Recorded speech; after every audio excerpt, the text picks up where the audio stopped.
McKinley and Brendan Lally from UL Career Service. So this evening we're going to take you through kind of the do's and don'ts of CVs. So we're going to look at a few examples of good CVs or bad CVs or indifferent CVs and talk about what we expect to see and kind of the good points and the bad points and what's expected of you when it comes to writing your CV. And hopefully you'll take away something from this event and you'll be able to improve your writing in the future. So I suppose we're going to kick things off.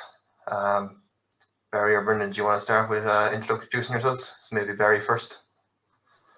Yeah, thanks, Gregory. Good evening, everybody. So my name is Barry Bowen. I'm a senior consultant here in Morgan McKinley. I have been a member of Engineers Ireland since, I think, third year college. I have a biosystems engineering degree from UCD, and then I went on to do a master's in renewable energy, and somehow managed to fall into recruitment then after that. So I'm delighted to be here. Hopefully some of the information that Brendan and I and Gregory can share with you this evening will be useful and relevant, just in line with, I suppose, how the market is at the moment, and what hiring managers would be expecting when they're reviewing CVs. The good news, I suppose, for everybody who's on the call, I suppose the 56 or so people on the call, is that the engineering market is incredibly busy and is incredibly buoyant. And as a result of, I suppose, the industries that we have here in Ireland and the skill set that we have here in Ireland, you know, things are looking quite positive for the future. So it's I suppose since the early January, we ourselves on the engineering desk here, there's 8 consultants. We've never been busier. We're looking to grow our team ourselves in line with the market and how it's grown. So I suppose that bodes well for you as young upcoming engineers and how things will stand. So hopefully, you know, with this process and with this meeting this evening, you can take away some key areas that will improve your CV and maybe put you in front of the right hiring managers and ensure that you're putting your best foot forward. Thanks very much, Barry. As Gregory said, just to introduce myself, currently member of the UL Career Service. Brendan Lally is my name. I would have started in an industry 20 odd years ago in human resources. Most of that time was in recruitment, primarily multinational in the medtech industry. So the likes of Boston Scientific in Galway, and then later almost a decade with Medtronic. So when I finished with Medtronic, I had full hiring responsibility for about a site with 2,000 staff. Lots of engineering roles I would have been involved with. So your mechanical, your R&D, along with various others. And then I spent about 2-3 years contracting with Bank of Ireland as one of their career centre managers before joining the team in the University of Limerick. So delighted to be here. If we can assist with the CVs, myself and Barry will do our very best.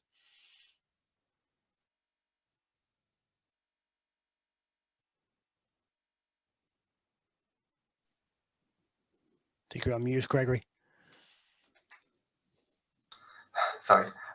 So that's Barry and Brendan, so we're very happy to have them with us.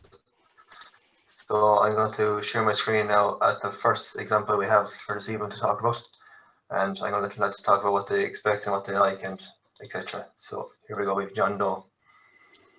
Okay, Barry, do you want me to start? Yeah, by all means, absolutely. Yeah. So just on first glance, for me, the template is obviously, I think it's probably pulled from, you know, maybe a Microsoft package or something. Nothing terribly wrong with it. Contact details there, and the name is good and clear. I think myself and Barry, we were just kind of going to go section by section. So we were maybe just going to talk contact details first of all. I don't see a LinkedIn URL there, Barry. So that would be the first thing.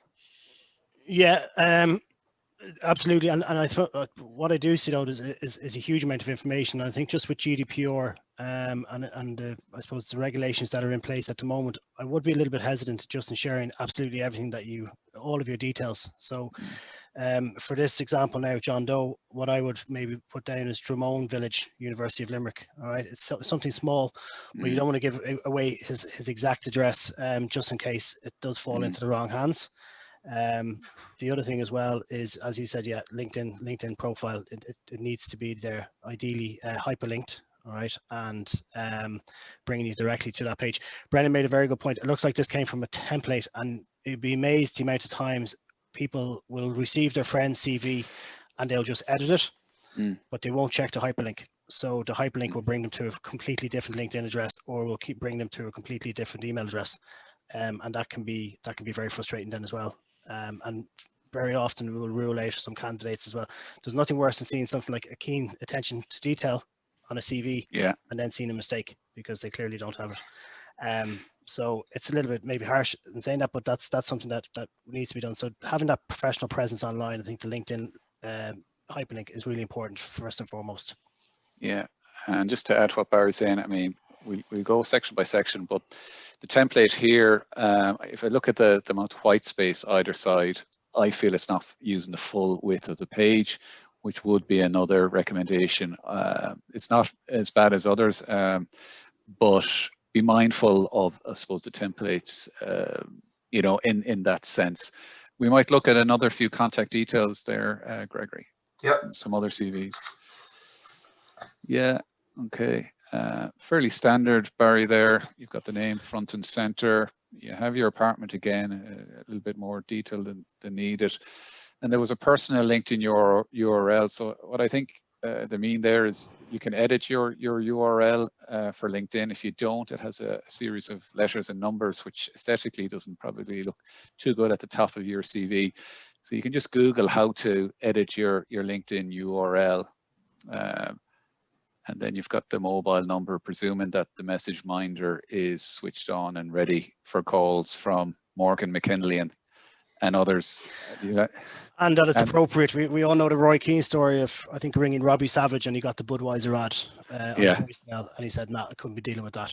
And that's like it's you know, it's bringing it back to basics, but it is a very good example. Okay, so make sure that the voicemail is professional. To be honest, a lot of people, like, I never leave a voicemail anymore because I don't check them, and a lot of people don't check their voicemails. But if it happens that a HR manager or a hiring manager is giving you a call, just make sure that they're reaching the right tone early on.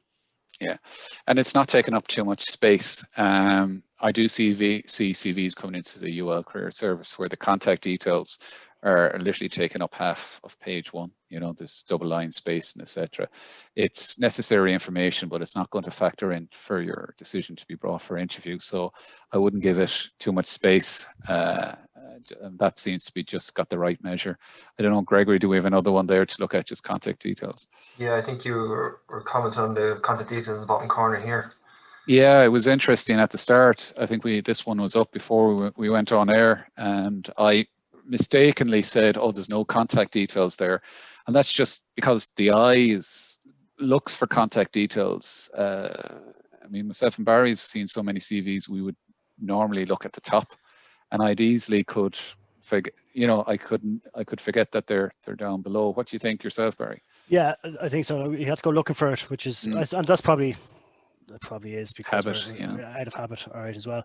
Just with all of those CVs as well, I mean, I think it's really important, particularly for the forum that we're in, is that, and Gregory, you might correct me if I'm wrong, but obviously everybody on this call is affiliated to Engineers Ireland and to the Thomond group, all right, and have maybe, I don't know if they're paid up members or maybe they're aspiring members of the group, but Mihal, you could maybe butt in as well later on, but that would mean that they are entitled to use the MIEI beside their name or after their name, all right, which gives a lot of hiring managers and HR representatives the straight away they'll see that this person, their degree is recognized, all right, by Engineers Ireland, which is huge, and also that they have the qualifications that's necessary for maybe for the job as well, not just in Ireland, but like the MIEI, and I suppose I alluded to it earlier, I have been a member for a long time. I am maybe biased, but straight away that will be that will allow you to work in Australia because of the affiliation that Ireland has with the Australians there as well. So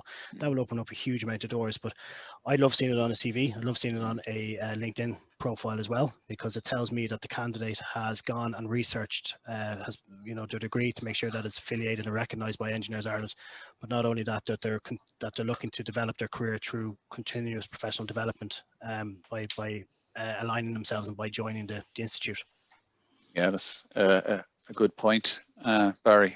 Will we have a look at one more, maybe at contact details? We might move on then. Okay, so we have Jane Doe here. We have a Gmail, a LinkedIn, and a mobile, and yeah, it's not taking up too much space. Again, to Barry's point, just making sure that the voicemail is a professional and it's working. Barry doesn't listen to the voicemails, but maybe some of the HR, I listen maybe to them. some of the HR departments might. I listen to them, but I just don't leave a message. But the other thing as well, actually, just on the contact details. So obviously, having a number, you'd be surprised the amount of people who drop a digit when they're. Oh yeah. It's crazy, but also that the email address is professional, that it's suitable for being shared out in, you know, in the wider yeah, and if there's any UL students here, not to put the UL, your student email, not that you would, but like they'll obviously pull the plug on that. I think it's a year after graduation or maybe even sooner. It's actually less. I lost mine in October. Yeah, and what happens is you mightn't be successful for a grad position at the time of application, but that's not to say they won't revisit that CV a year from then. So just make sure you have your personal email, and one mobile number is enough. You know, it's only drug dealers that have more than one. So one mobile number and one personal email, that'll be fine. I think that kind of covers the. Yeah. Oh, sorry, Barry. Yeah. Well, just in terms of the email address, so you'd notice certainly Brendan from Boston and from Medtronic as well. So we use a similar portal. So all of our database is controlled, or I suppose the CVs are inputted onto the database based on the email address. So and that's really important just to know as well. So ideally, just bear that in mind. So when you're applying for a role, they're not looking at your name or your telephone number or your qualifications or your experience. They're looking at your email address first of all to get you up on the system. So it's really it's I suppose how they police people not applying for multiple roles, and I suppose using the shotgun approach to get their CV out there. So just be conscious of that. I think that's really important to know, because very often we be talking to candidates who may have applied to a company 3 years ago for a role where they're looking for someone with 2 years experience, and the candidate may only have one. Right, when it comes around again to, you know, that company looking for someone who has the required experience that the candidate has, they're locked out of the system because they've already applied and they've already been rejected from that. So it can become really, really frustrating. Or, you know, they might apply for a job and they might be rejected because they don't have a level 8 yet. They might only have a level 7, but once they've got the masters or once they've gone on to continue to level 8, then again, that isn't recognized, and it can be very frustrating. They can be locked out. So it really just goes to show, be very, very careful where you send your CV, and make sure that when you're applying for those jobs that it is, I suppose, the role is relevant to your experience and to your skill set. You're just bringing back memories to myself there, Barry, for applicants that have engaged with some of our suppliers, our agency, you know, on our PSL, preferred supplier list. And they've literally blanket bombed, to Barry's point, the CV across town, and they haven't told X that they've sent it to Y, and it just creates a lot of hassle. So, you know, when you are engaging, be it an agency, you know, have that conversation. Where is this going? All the reputable agencies will keep you in the loop as far as where the CV is going. But who you're represented by, are you a direct candidate to the company, is paramount importance. It just makes you look unprofessional if you're not on top of those type of things. Yeah. The other thing on that, unfortunately, and it's the nature of the business that we're in, it is becoming a bit better, and it's becoming a bit more regulated. But just be sure when you are talking to other recruitment consultants or to other agencies that you do lay out in certain terms that they do not send your CV anywhere without your permission. Ideally, you should ask. Almost, you should be given written permission for every role that you go forward to, and have that that record in writing in your email box, just so that you know that agents aren't sending your CV without your permission to other roles. That does sometimes happen and can be really, really frustrating for both our company and for consultants, for candidates as well. Absolutely. Perfect. We might, will we move into profiles, Barry, or personal summaries? What do you like to refer to them as? Personal summary, I think. Yeah. I mean, it's interesting. Like, I'm cognizant here that most of the participants on the call are either in college or young graduates.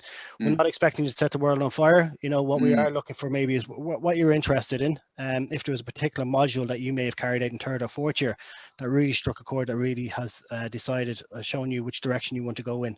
Say, for example, if you're a mechanical engineer and you really enjoy the SolidWorks side of things or the design side of things, and that's the career you want to follow, then I'd allude to that in the personal summary, that's something that you're really, really focused on, and that you're keenly interested in, because your CV may be sitting on someone's desk or someone's desktop for a long time before it's actually seen, and you never know. Like, it could be viewed, and they could say, you know what, in 2 or 3 months after you've sent your CV in, they may look at it and go, actually, you know what, this would be a good candidate for this particular role that's just been signed off on. So give as much information about your own personal interest in that, particularly if you're a young graduate engineer. And just following on from Barry saying, I mean, looking at this one, Barry, I like the length of it. It is a summary. So as it says on the box, you don't want a war and peace here going on, half a page of a summary. Now, I mean, I've seen them done in bullet point as well, Barry, and that's perfectly fine with me. I don't know, do you have any preference, paragraph or bullet point? Personally, I think I like the paragraph, because you'd see a lot more bullet points than generally in the work experience, but with the roles and responsibilities that people have had. So it just gives a bit of flavor of people's thought process when they're putting together a bit of a synopsis about themselves. Yeah, I see everything here is kind of in the first person. So there's a few I have, I am. I think to say, the absent third person, works a little bit better. So, you could say currently on the Engineers Ireland Thomond Committee, et cetera. I mean, there's a formula that I generally discuss with students in UL, starting with their education, and if they're averaging good grades, you can put in their expected honors. In UL, if you're fortunate enough to get a internship or co-op experience, that's of paramount importance, especially when you're going to industry, because you've prior experience. So you could start, maybe the second point is prior industry experience, 9 months with Boston Scientific in manufacturing or whatever. And then to Barry's point, you've obviously honed, or you have a favorite module, etc. So the recommendation then would be, moving on to skills or skill sets. And in case we forget to mention it, it's important to tailor the CV to the job ad. You can kind of feel that this CV has gone across town, and it's the same one everyone's getting. And we don't mean totally rewriting the CV, but basically editing it for the audience, and that means taking the job description out and having a look at the top points on that. Would you say, Brendan, maybe like open to entry level roles, or open to graduate schemes, open to technician roles? Would you mention that? Yeah, I'd leave it probably as flexible as possible. I know that some students would have had let's say back in the Medtronic days, for example, they might all have a preference for R&D or something, depending on their discipline. But like, we have 20 different departments, and it is per business need. Basically, what we would need to see is just some flexibility. I mean, we probably know where they'll sit best in the business. And I think it is a kind of a put off when you see a whole CV tailored to just one department. It kind of might block you off from other opportunities, because the presumption is made that this guy or girl has set their heart on one department only. So just to keep it broad, I suppose would be my advice. Should you, in your personal summary, write you're willing to travel and you have a clean driving license, or does that come later on in the CV, or do you write it at all? Like, for example, someone in Limerick looking for a job in Dublin, and they might have an office in Dublin and in Mayo, or Dublin, Mayo, and Limerick. Yeah, I would, if that's the case, I mean, I'd say either open to relocation. Generally, it'd be sort of expected that, I mean, if you're going for a role with someone like Arab, for example, who've got offices all around Ireland, they may not have a position for you in Limerick, but they could have an open role in Cork or in Dublin. So, yeah, if you're applying to them, it almost kind of goes without saying that you're open to that. Yeah, that's what I was going to say. The same thing, Barry. Yeah, and I kind of, rightly or wrongly, I presume people can. That's kind of not my, responsibility if I'm in a HR department whether someone can drive or not. They've applied for a position in this location. It's as far as I'm concerned, it's their business how they get there. I presume there won't be any issues in that regard. That might sound very cold, but that's just, that's where we'd be coming from. I know at the moment, obviously, there's a huge backlog on driver's license, but a lot of people have managed to get the certainly get their tests with a letter from an employer saying, it's crucial that this person will be offered a job on the subject to a new driver's license or a driver's license. So sometimes that might speed things up. Yeah. I didn't realize there was a backlog, actually. Just in regards to Brendan, actually, I might ask you just with the graduate programs that you would have been overseeing, say for example, for Boston or Medtronic, where there's 20 departments. I mean, would those programs allow the graduates to come in and to have maybe 6 months in each? No, they can't obviously have it in each department, but in certain departments to get a feel for the company, to really sort of hone their interest. Yeah, it's becoming more and more common. We didn't do it in my tenure, but I know Boston have it now, the rotation, I mean, the whole, I suppose the birth of grad programs, they actually started at the opposite end of the organization at leadership, to make future leaders, give them exposure in different departments, senior managers. And then they decided, well, why don't we do it with the junior talent and accelerate them through the organization by giving them, 6 to 9 months and rotate them at the end of that. Then because they just didn't have enough of leaders. Just on grad programs, there's an awful lot of airtime, especially on campuses, given to grad programs. And if you're a final year student, I wouldn't blame them for thinking it's the only show in town. In Medtronic, we hired as per business need. So, we'd fill teams or we'd move products from California to Ireland. We would just totally recruit out that team. And so that could happen throughout the year. But, the grad programs, they may or may not be for everyone. It is a very much accelerated learning. It is directed for somebody who wants leadership very, very, very quickly. And some of them are very, very tough.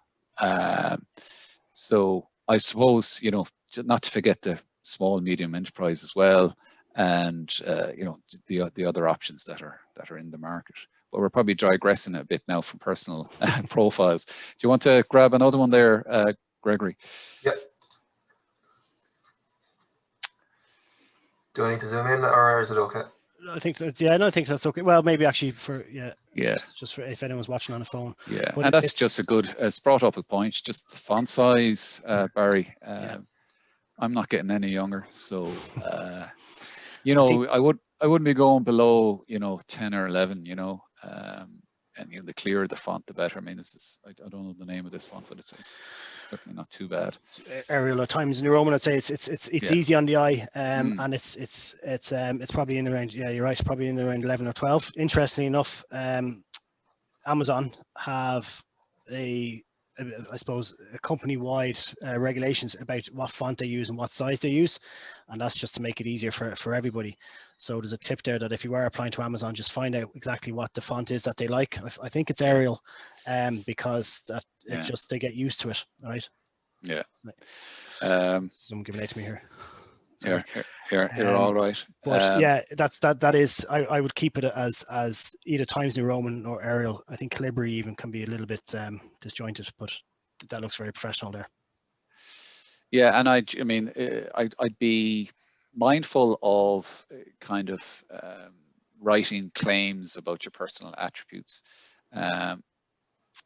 You know, if sometimes in this case it's fine, there's a balance, but I do see a lot of summaries that are completely, I am good attention to detail, I have a very high work ethic, etc.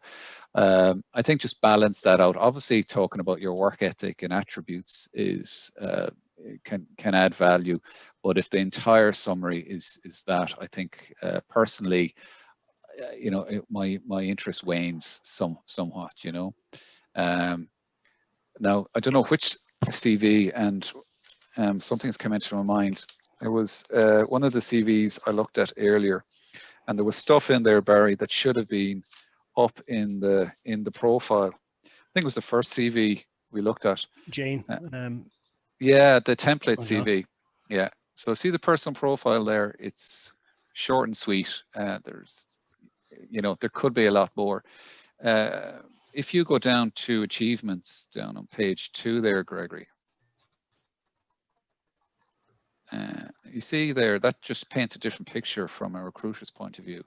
So you've got president's letters for nearly a perfect QCA. You've got all these accolades. You've one of 30 students in the world who win this, that, and the other, and representing the county at under 17. I could have missed that as a recruiter because it's so far down. And in fact, most of that could have been amalgamated into a summary. So you come out of the blocks.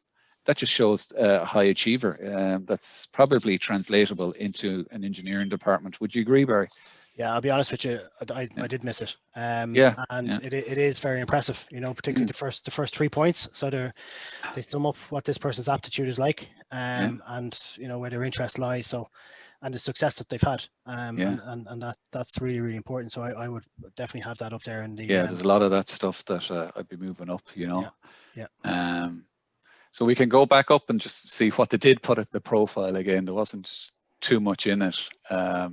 But that's what these, I suppose, this evening's about, you know, just to watch out those points. So it just says a second-year aeronautical engineering student in UL, experience in market research, construction, play area supervision, and the committee of that. So, yeah, totally undersold themselves. Only that I spotted the achievements at the very, very bottom of page 2. So, okay, you live and learn. We do, and like I can understand where this young John Doe is coming from. I suppose he's achieved a huge amount already. He's only in second year college, which is really impressive. I suppose he's probably being a little bit modest, but this is your opportunity to shine. And again, absolutely, you know, your CV should only be going to the right people. So I wouldn't be afraid to show off as much as you can. You know, you're not going to be, flaking the CV left, right, and center. It's only going to be seen by the relevant people. And the way things are with GDPR and everything else like that, you know, you can be assured that your CV is not going to get into the wrong hands if you do send it to a reputable company and to people who are, you know, privy to GDPR standards. So I'd be interested to see this CV now in 2 years' time, Brendan, to see what else they've achieved, because it is very, very impressive. It is very impressive. So well done to you, whoever you are. We'll have another look at a profile. I suppose we better get down then through the rest of the sections. We're at the halfway mark.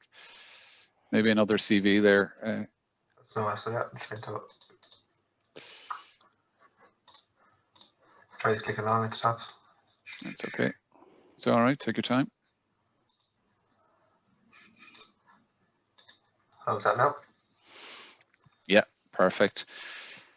Yeah, and you can miss the opportunity, I suppose, to have a summary. I was a big fan of summaries at the top of CVs, because the way I read them first was kind of just, you know, 10 seconds for a yes, no, or maybe, you know, so you're looking for a pitch really. And if you don't have a summary and I'm time poor and I have a big stack of CVs to go, I'll decide then what the selling points are. And like the example that just happened, I might miss.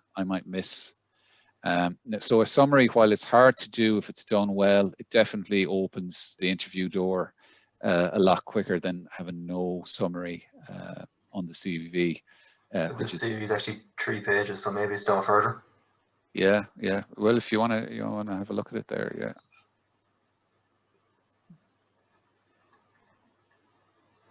There you go. No. Well, Okay, no, it's not really. it's not there. Okay. Anything else, Barry, that Just we're missing on the With profile? education, So with that CV, so I kind of alluded to this earlier. So when I'm sending out CVs, I'm generally dealing with the same hiring managers, on a regular basis, because we specialize in, specific areas. So, someone from Boston Scientific, a hiring manager from Boston Scientific may just call me and say, look, we have an automation engineering role. I would always format the CVs myself in the same, in I suppose in the same way for myself, because I know what the hiring manager likes and what they're looking for as well. So it means that because they're getting a lot of CVs from me, that they can go directly to maybe page 1 or page 2, and they can find the information that they're looking for. I'd always include a cover sheet as well, which would include, basically the personal profile, but also maybe their availability, in terms of notice period, availability to interview, and what their salary expectations will be as well, and location and everything else. So I really like the CV. I know it doesn't have all the bells and whistles and maybe some of the others that you've seen, but it's succinct and it's true to the point, and I was only literally at the profile summary section. So I think that needs to be there though. That's I think so. Like it's really important there that they have something that you can look at straight away. Because you have that, I don't know how many seconds they say, for someone to look at. They say 10 to 30 seconds. That they've made the decision, and they say 2/3 down page 1. That kind of, it's just people's positive or negative bias. It's kind of formed fairly early, and it's hard to undo. I'm seeing a 1-1 on this. Maybe we'll move on to education, Barry, will we? Yeah. We might leave it on this one here, because just in terms of the we'll go on to this one first, but just detail of the projects. I really like that, and the fact that this person has achieved a 1-1 all right across the projects that they've been involved in, and this gives a bit of insight into, I suppose, I'm presuming that these projects the titles are optional, they're not compulsory, so it gives a bit of insight into what they've chosen to do their projects on. But the fact that they've achieved a 1-1 across the board, shows that they've that is impressive, and ties in with the Leaving Cert results there as well, which I know we're going to talk about later on. But this person is obviously clearly interested in project design as well as electronics, so it is good. It's a ULCV. You might just go down, Gregory, and see is there a co-op placement, an industry placement. It looks like a first year CV. Is it? Okay, yeah. Okay. So they don't have that yet. So they're kind of meeting out the education. So then the experience then is okay. Now that's fine. We might take a look at another one then. Yeah, back to this one again. Well, do you have the other one? I just want. Sorry. Go ahead, Barry. Yeah. No, sorry. It was do you remember the one? Flick through them. No. And I think it was the last one. It must be the last one then. Oh no, it's not. Okay, it's gone. Actually, and that's fine, because it was the one that Brendan and I both agreed on. It was the one that was detailing the Leaving Cert results. And my point was that at this stage of your career, albeit you might be still in college, or you might be a young grad, a recent grad, you've surpassed your Leaving Cert. Okay, you've trumped it by obtaining your degree. So I know here this John Doe has his points on it, and I think that's fine. But one of the CVs we looked at had an actual breakdown of the Leaving Cert subjects and the actual results as well. So I don't think there's any need for that. I think they should be focused on their most recent qualifications and I suppose achievements from third level. Yeah, and it goes to say as well, I'll see transition year kind of accolades, and your 4 years of an honours degree, and you're gone, as Barry says, well past that. They want to see more recent in the last 4 years. So when you're going back prior to Leaving Cert and into Junior Cert and kind of showcasing maybe minor stuff there, again, you're just tailoring it to the present time, to the audience. The only thing I will say is, sometimes, let's say if there was no Leaving Cert on it and it is a minimum requirement for the organization, or if they maybe went back to college later, it can be helpful then if I see a leaving cert, I can make that connections all very, very quickly. Whereas if it wasn't there, I'd need to check it, you know, just adding an extra bit for me. We might have another look at another one there, Gregory. Yep. So, yeah, okay, so this is the template one. Just the use of bold, I suppose we use bold to make something stand out. And here, even though the ink is purple, you know, UL and the aeronautical engineering are in bold. I would probably say the most important piece of information under education is the name of the qualification, and that's what I'd put in bold. Sometimes I actually see University of Limerick first in bold, and I'm squinting down underneath to see what the discipline is. So just to remember that, you put your actual qualification, your degree first in bold, and then the institution next. And it probably doesn't need to be in bold, you know, just to make the, would you agree, Barry, just to, you know, what they're actually studying? Yeah, exactly. Yeah, no, it would. But I think for this young guy, there could be a little bit more information just in regards to what they are studying, and just how it's presented as well. It doesn't give us a whole lot of information. I'd be confident as well that because of this person's achievements that we talked about earlier, that they have probably, you know, excelled at some of the subjects that they've been in, and wouldn't be surprised if they received awards for their academic achievements. So that's where that would go in also. I think, but it's yeah, I think I'm glad that the qualification is coming first ahead of the university. Ahead of the university. It's most important. Interesting to see what the other ones, how they've laid out. If there's another one there, Gregory, their education. Yeah, so again, you have the, just on the dates being right up against the text. I suppose and Barry, you'd probably do the same, a timeline check. So I do like to have a bit of space between the dates and the text. So again, I'm not leaning into the screen, kind of squinting there. But you have biomedical engineering here in bold, that's fine. You have your key modules.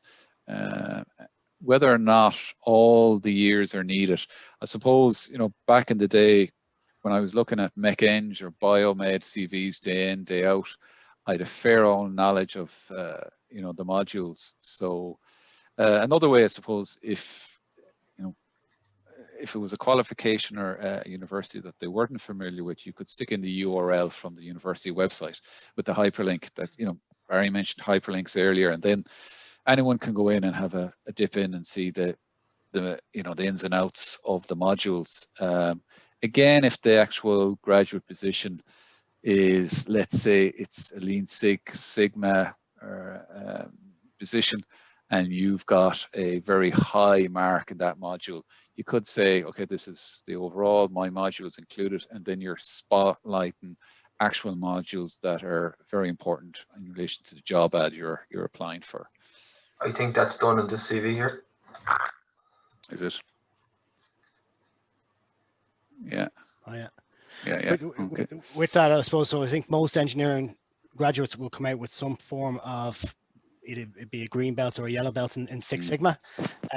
So I think that's important as well, just to highlight somewhere on your CV if you have that, because, sorry, I won't say most, but you know, I know certainly in UL actually they're particularly proud of it, and it is part of the I suppose, just not the service, but you know, one of the achievements that that students will achieve. So it is important that you highlight that on your CV, because a lot of companies do look for that. You shouldn't take it as just because it's a module that you did that is standard. You should really kind of make light of, put it up in lights that you have that qualification, that you have that interest and that knowledge that's required for the Six Sigma. Just while we're on this CV here, again, we're back to a template probably from online. And the information is given in two pillars. I'm not a big fan of this. I think your eye tends to flick between the two pillars, whereas I suppose the eye reads from left to right.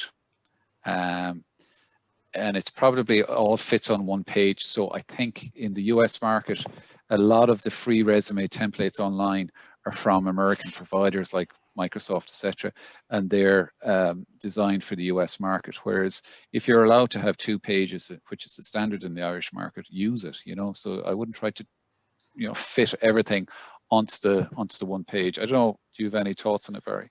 I'll be the same as well. Naturally, you go left to right, as you said. Like I like the CV in terms of the profile and everything else, but I think it would be better if it was as you detailed.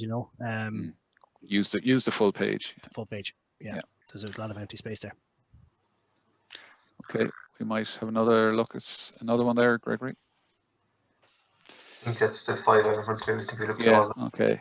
Just the formatting here could be improved, I think. I just don't get why University of Limerick is first and it's thrown over to the right, and then a BN underneath, and then you have the bullet points over left by themselves. I just think probably maybe a template wasn't used there, and I just think formatting before you read a word forms an impression, and for me, like, it's just out of alignment. So it wouldn't be a deal breaker, but I'm just, it's because we're critiquing, I suppose, and guiding and giving some advice tonight. It would be a piece of advice from myself. Yeah, I think it leaves Jane wide open to her CV being skewed when she sends it off. So when I open up a CV, if I also open up the CV in Word and Brendan was to open up in Word, we could be seeing two completely different things because we have different softwares on our laptops. So that kind of leads to the point where, if you are sending off your CV, maybe and you're happy with the format and everything else, maybe save it as a PDF, right, to prevent that from happening, that mitigate a risk from happening, because this is it's a recruiter's nightmare, because I know if myself or one of my colleagues were to be looking at this, we would be changing around. We put actually, leading to Brendan's point, we'd be putting the engineering qualification, the civil eng, ahead of University of Limerick, and we'd just be formatting it that way. So if you can, align everything the way it should be, and also make sure that when you are sending off your CV, that it is in PDF, so that what you think people are seeing is exactly what they're getting. I'm just conscious of time. What will we move on to work experience, Barry? Yeah. So interesting enough, I had a conversation yesterday just with one of our clients for a very high end role. I mean, this salary is probably going to be 120, 130,000 plus plus benefits. They wanted an absolute breakdown of this candidate's experience, which he had in his CV, but they wanted month by month. All right. And interesting enough, when I went back to speak to the candidate, there was a gap there of between maybe 6 months in 2015, I think it was. So from January 2015 to June 2015, there was a gap. And that was where he was doing a master's. He took time off to concentrate on his thesis. All right. It's no problem having a gap. There's nothing to be ashamed of if you're made redundant or if you went traveling or whatever it is. But I do think that it's really important that when you are doing your experience, that you detail it as this person has from month to month. All right. Just to make sure that every gap is covered, that every time frame that you have is clear as well. So rather than year to year. I mean, the year to year, you might have been in a place for 2 months or 12 months. I have the same. I think it's universal for all recruiters. Leave no time gaps. It's the decision to bring somebody into an organization. It's like a risk assessment, and the risk is on our shoulders. If we have a blind spot there, we'll only make a decision on the full picture, and we don't have the full picture. We're not going to ring you and ask you. So there's months missing. We might assume the worst, and we've plenty of other CVs to move on to. Now, if you're out of work or you were jumping from job to job, that's fine. Don't assume that people will judge you on that, but it's probably better to give a full picture rather than leaving a gap. And that's in relation to work experience. How do you detail a gap due to traveling?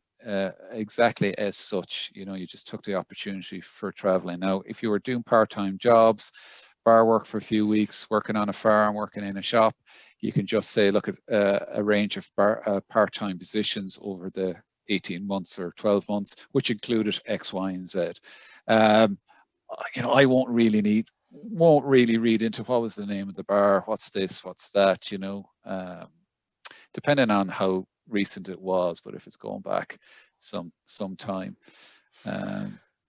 I'd be a big believer that everybody should work in the service industry at some stage, because you're dealing with people, and you're dealing with people who may be intoxicated, or people of all sorts of different forms and humors, and it does you learn some life changing skills. So if you do have that experience, by all means, I would definitely put that on your CV. Yeah, you've brought up an excellent point, Barry. There's so many final year students, or students indeed of any year, that let's say they're doing an engineering degree and they're heading to the market, and they work on a farm, and they work in a bar part-time, and they work in Centra, and they'll say, well, that has absolutely nothing to do with engineering. And I say, absolutely, you're wrong there. The mistake that's made, let's say we'll take a bar trade, for example. The duties are itemized, the transaction duties, cleaning tables, serving food, customers. Now, I have been in a bar, Barry's been in a bar, we've all been in a bar, let's say. The added value isn't given me that. Now, to some degree, you obviously are going to list, your overall duties. But if you're there part-time all the way through college, let's say you've done 3.5 years in the same place, let's say we'll use the bar job as an example. You've grown in maturity. You probably come in collecting glasses. By the time 3.5 years have passed, you probably acting supervisor, standing in for the boss, training in new staff, key holder, cash. So I'm interested in seeing the professional growth and the maturity and the extra responsibility. And if you can just give me that story, that's more interesting then, because then I'm saying, okay, this is someone with a solid character, mature character here, with a good work ethic, working late nights. To Barry's point, tough role, or even banquets in a hotel, high activity. Medtronic Boston Scientific had high activity, so I'm on the look for people who can juggle lots of things at the same time. So don't think that you're just going to undersell yourself in a bar job, farm, or Centra. It's your work ethic. It's showcasing the challenges in that environment that are translatable into industry as such. I don't know what you'd say yourself, 100%, Barry. Absolutely. I mean, it shows also that you have that work ethic, but also that you have that independence as well. That you're not just banking on family support to get you through college. That you're able to stand on your own 2 feet. If you're coming from a farming background, particularly dairy, hiring managers love to see it, because they know that this person is generally not going to be late for work, right? That and they're not afraid of work. And they're not afraid of work, exactly. Yeah. So it's you might think that it's irrelevant, but it's really important that you show that you show your work ethic, your strong work ethic, because very often as well, I mean, and we'll talk about this in a bit, but when you have your achievements and your interests and hobbies, that could take, if you're going for an interview, that for a graduate role or for an entry-level role, you'd be surprised that may take up the first 45 minutes of the interview, talking about where your hobbies are, where your interests lie. I know, for example, one of our hiring managers is big into rally car driving, and he spoke to one of our candidates for the hour about rally cars and about tinkering with them and upgrading them and everything else. And that was the interview, that was the job, and that was offered the job on the spot. So it'd be it's really important that you kind of allude to that in your CV as well. It gives a bit of a personal side to your experience and to your interests. Yeah, and when I was training new managers in Medtronic, especially for junior talent, we were training them to put the candidate at ease, and the area that we were guiding them towards was interests. So you get them candidate talking, getting calm, getting used to the sound of their own voice, on their interests, and then you move over to your competency-based questions, your technical questions. So the interest area is important, and it gives a fuller picture of you. Was there a question in the chat room there, Gregory? I missed it. Yeah, if you only have space in CV for one part-time job, would you put pub or hardware experience for an engineering CV? I was just using the pub as an example. I'm not going to rank, one part-time job is more valuable necessarily than the other. Probably, depending on the length of time, if you're a long time in the hardware versus a short time in the pub, and you only can put one. I don't know why you can only put one, but maybe it's a co-op template or something. But I'd be, as a recruiter, interested in the job where you spend the longer period of time. Could you put in miscellaneous, I wonder, you know, kind of an assortment of part-time jobs that you worked on during college, and just maybe list that you worked in hardware, you worked in just kind of a flavor to my traveling example that I gave earlier. You know, I moved, you know, I didn't stay long, so I won't go into great detail, but they included, to Barry's point, X, Y, and Z, you know. I think like part-time jobs are quite good for proving teamwork as well. Absolutely. Yeah. Absolutely. Yeah. There was just a query there, you know, reducing your CV from 2 to 1. To the earlier point, the standard in the Irish market is 2. Yeah. You know, if you get to 1.5, because you haven't built up too much experience, but you're trying to squeeze everything on 1, I wouldn't recommend it. I'd be kind of like, engineers by trade, or almost naturally, they're kind of nosy, right? And they love tinkering with problems, and they love problem sharing and problem solving. They love looking at CVs, I find, and seeing, you know, how somebody has progressed their career. You know, if they did, say, biosystems engineering, you know, did they do the design challenge module when they were in UCD? Who was their mentor for that, or who was their supervisor for that? So, you know, by and large, I would put as much information into the CV as you can, because I think the hiring managers will genuinely be interested in the type of courses you may have done, or the experience that you may have had. So if I had my way, if I was starting back from, you know, from scratch again, I would have a 2-page CV, detailing everything that we've spoken about this evening, and giving yourself as much space as possible. I wouldn't necessarily reduce it to 1. If you catch their attention, I suppose, in the personal summary at the start, you know, they will generally read through the whole CV. Well, we have a look at another one there, Gregory, at work experience. Yeah. So projects here is further down, is it? There's no work experience. Okay, well, there's some here. Yeah. So just plenty of bar trade, good stuff. Just on organizations that wouldn't be household names, don't presume the reader knows, you know, what industry that is. You know, here it's obviously it's a pub, it's bar trade, but if very often I see CVs and it's just a random name of a job in a random place, and I'm off the thought that you could put in a little subtitle called description and just give me 2 or 3 lines just describing the business, and that kind of gives me context and makes the activity or the duties more meaningful to me. Very often, particularly when in multinationals, you'd see I'd say an experienced CV mechanical engineer coming in, and if I didn't recognize the company, I would Google it, because, you know, he or she could be a mechanical engineer in a company of 20, and now they're coming into a company of 2000, and there's a huge culture difference there. So I wanted to know the environment they were coming from. So since that day, I've always recommended, you know, to give a little bit of a backdrop to the actual company. Now, if it's a brand household name, I suppose chances are we'll all know it. Don't know if you have any thoughts on that, Barry. Yeah, so we would have generally, if particularly for global engineers, we would suggest that they put in a link to the company to make it easier for the company to for the HR manager to review it, so they can just click on it, go straight away, go, oh right, look. And generally, if they're coming from Brazil or Mexico or wherever it is, straight away a translating button will come up, you know, and they can go in and they can read about the company. And I think that's certainly something to do if you do have, you know, experience from a company that wouldn't be, as Brendan said, a household name in Ireland.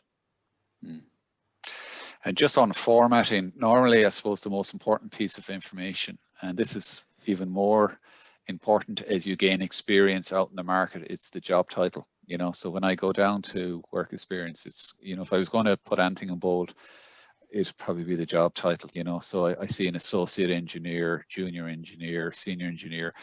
You know, with you build up the experience, you can kind of peg them. You kind of know what you're dealing with straight away, rather than having the organization in bold. And I'm, again, like the education, I'm squinting down trying to see what's their job title, and what's in there. We might look at another example there, Gregory.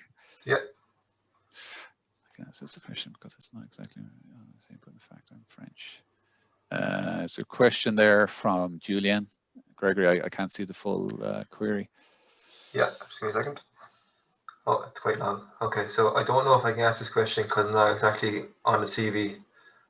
but in fact I'm French and don't really know how it works in Ireland. Yeah, that's probably a bigger question that we have time to answer. Yeah. Gregory, I suppose the points we're making is maybe it's a 2-page standard. Actually, Barry, you mentioned photos at the start. We didn't cover that. Yeah, I'd keep away from it. As I said, we're talking about 2 pages. I suppose it's the kind of the standard norm. By putting a photo onto it, it's just not going to. It's just going to take up valuable space. We also spoke about the LinkedIn profile and having that hyperlink at the start. If somebody is really keen to get, to have a look at what you look like, all you have to do is click on that hyperlink and it'll bring them straight to LinkedIn. All right. Yeah. I might actually touch base on that while we're on it. Can I share my screen, Gregory? Is that possible? Yeah, you can take over. Yeah. Okay. So let's see, to share his profile. Okay, so Ricardo is a young engineer who's been working in Ireland probably for the last 5 or 6 years. So this profile tells me everything that I need to know as a recruiter. Okay, that he has the engineering degree, he's got the masters, that he is a member of Engineers Ireland, and then he's also got the other qualifications there as a green associate. Okay, he's an EU citizen, which entitles him to work in Ireland unconditionally, and that he received a scholarship to UCD as well. Okay, and it's a professional looking photo as well that someone obviously took, that it's not a selfie that he took himself. So a lot of you will be graduating in the next couple of months, touch wood. So by all means, you'll hopefully have a nice photo from graduation day, albeit it might be in your living room rather than out in the steps in the university. But again, I'd upload that to your LinkedIn if you can, and share that. But in answer to your question, Brendan, I would generally keep away from photos. Definitely, but also definitely keep away from photos. But also, a lot of people seem to put in logos of the companies. Okay, we all know Boston Scientific is a fantastic company. That Stryker is a fantastic company. They're all household names. We don't necessarily need to, for you to put those logos in, because again, it just takes up space. That's not necessary. Yeah, no, excellent points, Barry. I will stop sharing there, Gregory, so you can go back to the work history. Maybe we'll look at another CV there. How are things, Brendan, in terms of, I suppose, internships and placements, co-ops? I presume because of COVID. I mean, obviously there's some sort of, there's going to be some negative impact. UL are faring better than most. It's it kind of, I suppose, some of them were cut short last year, some didn't happen, and it's I suppose coming into another year here. I think the companies have kind of settled into it now, and they've kind of maybe put in the remote framework to handle it a little bit better, so we'd be more optimistic this year, so we'll have to kind of wait and see how things play out. Oshin asked a question there, very good question. Just, is it worthwhile adding familiarity with specific standards? So in particular the ISO 9001. So absolutely. I mean, more and more companies in Ireland are coming on board with the ISO standards, and they almost have to because of EU regulations. But if you have experience working, even be it in a as a co-op student in Medtronic or in Boston, and you have exposure to ISO 13485, that's going to be worth absolutely. It's weight in gold on your CV. All right, so definitely put that in. It's really important. If you have academic experience of SolidWorks or Creo or AutoCAD, make sure you have that detailed as well, because that's something that a lot of hiring managers will look for straight away. It means that you can almost hit the ground running if you are going into that design role or into that R&D role as well. But definitely, Oshin, whatever standards you have, whatever software experience you have, make sure you outline that. Actually, that's a very good example there. So MATLAB, Java, these are all something softwares that you generally see in the job description. Microsoft Office as well is another one, and just make sure that you are up to date as well with Google Suite as well. It's free, it's available there. A lot of companies are moving over to that now, so the difference between Microsoft Excel and Google Sheets. They're effectively the same, but there are some format differences. Perfect. We might have another look, and I'm conscious of time. We have to kind of get towards the end of the kind of maybe one more there in work experience. US code. So this one's quite good. He hasn't got a massive amount of work experience directly, but he's got a bit of volunteering and projects and outside of college as well as in college as well. Okay. So it's 0 John's for here. former student club. Okay, vehicle dynamics team member, design responsibility, transmission. Okay, responsible for overseeing. Okay, yeah, looks good. I'm not like sure what the coding lab demonstrated. They say what 90% of what you teach, you learn. So having that experience, I think, is really good and really, really great to see. And also the wind turbine, the engineers without borders, that looks really well. I think reads really well on that CV. Yeah. I've got another 10 minutes. Will we open the floor, or will we just look at the tail of CVs, which would be references on request, Barry? Or yeah, so that's something that people need to be really cognizant of as well, because I suppose, look, you're giving out personal information. So generally what I would say for references, just say, there you go, references upon request. There was another CV back there where it had 2 lecturers from UL and their mobile numbers. Just be, by all means, ask them, can they be your referees, but hold on to them. And just make sure that they're, I suppose, I would generally steer away from lecturers, because yeah, they're no offense to any lecturers listening now. Well, they're teaching so many students. I mean, they all, I taught for 6 years myself. Students kind of roll into one, and you kind of get them, years roll into one as well. So sometimes people will ring me and say, you taught this guy for 2 years, what's he like? And if they stood out, great, but sometimes they just like it can be difficult to how they stand apart. So if you can get someone who maybe manage you in the pub or manage you in the hardware store, whatever it is, someone who will give a good insight. It's a work environment, looking for a work environment reference. So if you're in a company, you're going to be less interested in how someone was in a classroom environment. It's just a different environment, to Barry's point. So I was the same, Barry. I had no interest in taking referees from lecturers. I'd much prefer to go to a part-time job, because time and attendance, work ethic, interrelation, customers, client care, all of that stuff I could take. Whereas in a classroom, it's just a different environment, I suppose, than what I was looking for.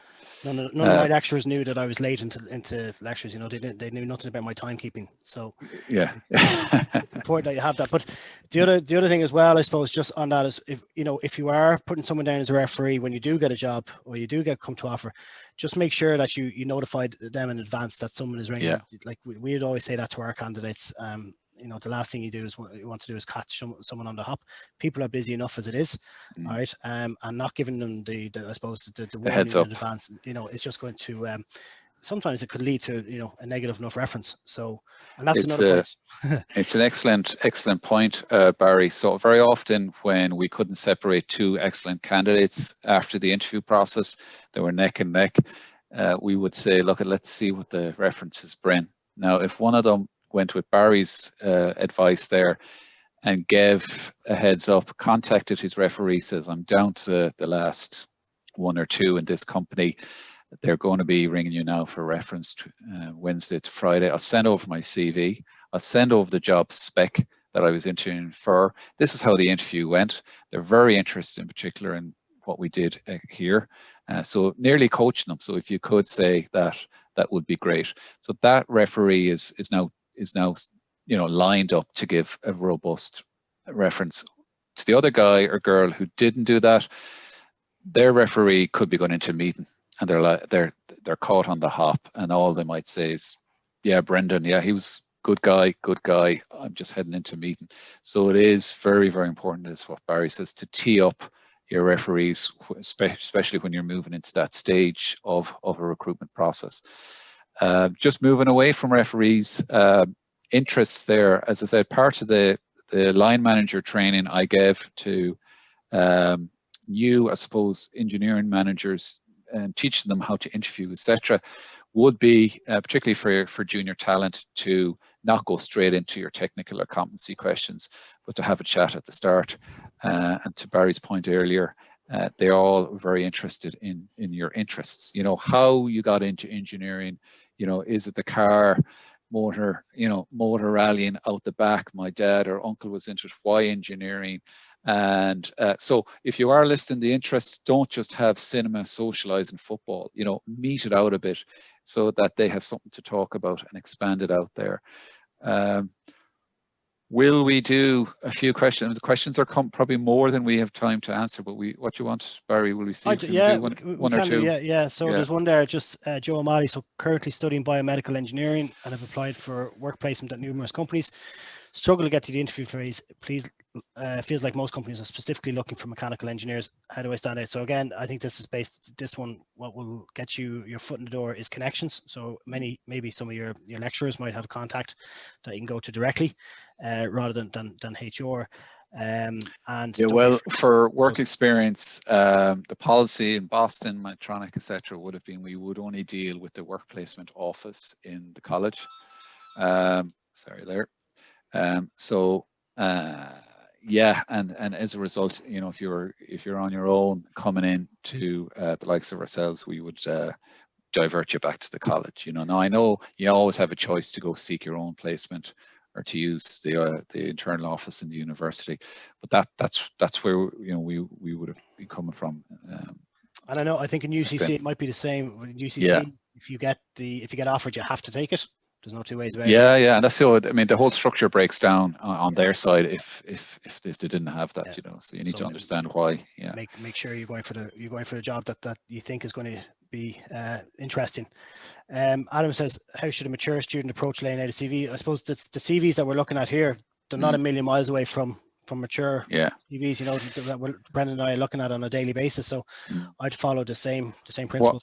What I would say, if let's say you're coming back to education after a number of years, maybe somewhere else, the most recent version is what I'm interested in, you know, the last 5-7 years. So anything way back, you could reduce down the word, the text count, and just give me a top level. If I want to go back 10 years or more, you know, I will, but I don't need, you know, so much detail way back then. And that saves some space. So you could have, you know, page 1, you know, the last role in detail, and then I go to page 2 and it's early career, and you can just kind of give me top level then. That can save some space. Yeah. And again, going back to that point earlier about working in the pubs, if you are a mature student and you may be working as a trade, you know, in a trade as a fitter or electrician, and you went and did a level 7 or level 8, you know, part-time, you know, put that details in. It shows again that you've got that Trojan work ethic that a lot of hiring managers are looking for. The Prince 2 project management, one of the members of the forum here have asked, you know, I would put that down as a education, because it takes quite a while to get it. And again, it shows that you're studying while working at the same time. And it should go up in the headline of your LinkedIn profile as well, up early, you know. Yeah. What would be advice to international master students? Mihal, I suppose, is probably the best person to speak to there. He has a whole array of information that he can share with you on that. Is the ATS CV optimization something we need to think about in Ireland? Yes. Yeah, search engine optimization, you know, the robots are taking over, Barry. And actually, you know, there's we're seeing it from video interviewing as well, you know, getting off from CVs, artificial intelligence, the likes of the company Harview, which are very controversial, where they look at the tone and pupil dilation and movement, etc., and they kind of decide then, you know, on motivation for the role, you know. But yeah, I mean, my own experience of ATS is, you know, I wouldn't need it unless I was doing a big campaign, you know, big numbers, you know, where I need them to be sifted by the computer and ranked and rated, you know. There is probably a lot of fear around it. They say that, you know, heavy formatted CV doesn't do well in an ATS system. So lots of boxes and shading, etc. It kind of, you know, gets corrupted. Again, there is a website out there where you can take the job ad, upload it, put your CV, and it'll do kind of a matching exercise as far as word count, etc. How accurate are you to the job description? Give you a ranking for an ATS system if you wanted to use. I cannot remember the name of it for the life of me. I think there's also a bit of a myth there as well, because I know some people are attempting to copy and paste the job spec into their CV almost, and covering the turning the font from black into white, hoping that they'll get past the robots. That doesn't work. They're savvy to that, so it's a good idea. I won't name, but I know organisations that have some of the biggest graduate recruitment numbers in Ireland on an annual basis, and they've kind of steered away from ATS and they're gone back to old school reading the CVs by their team, as long as it takes, you know. So again, to Barry's point, a bit of an urban legend there, a bit of fear mongering that ATS is doing all the reading, it's the robots. It's not the case, you know. So hopefully that was of help for everyone listening in. I enjoyed that, Barry. Don't know about yourself. There's just one more here, sorry, actually, which is relevant. So just Paul asked, in terms of LinkedIn profile, just regarding the about section. So that's your personal statement that we spoke about at length at the start. So, you know, if you have one already conjured up, again, you know, I wouldn't necessarily put it in the first person, but I'd just give it a bit of a brief synopsis on your experience and what your interests are, and keep it tied in with that. Yeah, I've had a contact who worked in LinkedIn, and I've actually visited their office, and I had the same question, you know, what's the best practice in this space? And they described it as kind of the next best thing to an introduction. So if you couldn't meet the person, but they wanted you to just explain yourself, how would you do it? And I made a point earlier about how did you get into engineering, you know. You know, you could talk about early education, the influencers and decision to pick engineering, and then, you know, your choice of, be it UL or otherwise, and, you know, frame that positively, because, you know, the more you talk up your own degree, your own currency rises in the eyes of others. Certainly if you get an internship or a co-op experience, which is huge benefit. And then, you know, your objective, as we said earlier, not to narrow it down. That's my experience, where you kind of cut off other opportunities, where you know, like your CV, if LinkedIn is just guiding the reader into one facet of industry, that you know, you mightn't get call outs for other opportunities. To just say broad, I mean, you want to gain a challenging engineering opportunity with the option to grow with the company, and if you're a good hire, you'll add value quickly. How long should the LinkedIn about section be? I think it's about 1,000 words or something it'll take, but it is a summary, so lots of people, and you are writing for the internet, so shorter copy maybe than a CV. And a lot of people are reading profiles on smartphones these days as well, so, you know, nothing too long. Jobscan.co, thank you for that. That was the website I couldn't remember earlier. Could I just finish up then just with a couple of points as well? So obviously, you know, it's crucial that you keep your CV sacred, okay, that you do, I suppose, tailor it towards the role that you're going for, but also that, most importantly, that it's accurate reflection of your skill set and your experience. The other thing is that, you know, maybe get someone to look over your CV. Sometimes a different pair of eyes, maybe, you know, see a glaring obvious mistake. All right, so just get someone to look over before someone you trust to look at it before you send it off anywhere. And then lastly, just on LinkedIn, what I would say is that just be very, very careful about what you like and what you post. My go-to is that if you wouldn't want to see it on the front page of the Irish Times, don't write it. It's incredible what some people will like and get involved in on LinkedIn. So the old adage that LinkedIn is not Facebook is really important to abide by, because it could come back and haunt you down the road when people go back and look at your history, because it's there, and it's relatively available as well. So just be cautious of that. Yeah, make sure that your LinkedIn matches your CV. Perfect. All right. Brilliant, lads. Thank you very much for your time. I think that was really interesting on my end anyways, and we still have good engagement in the group chat, so that's brilliant. Okay. This will be my pleasure. and uploaded to YouTube. Okay. Listen, Perfect. best of luck, everybody. Yeah. Thanks for your time. Thanks.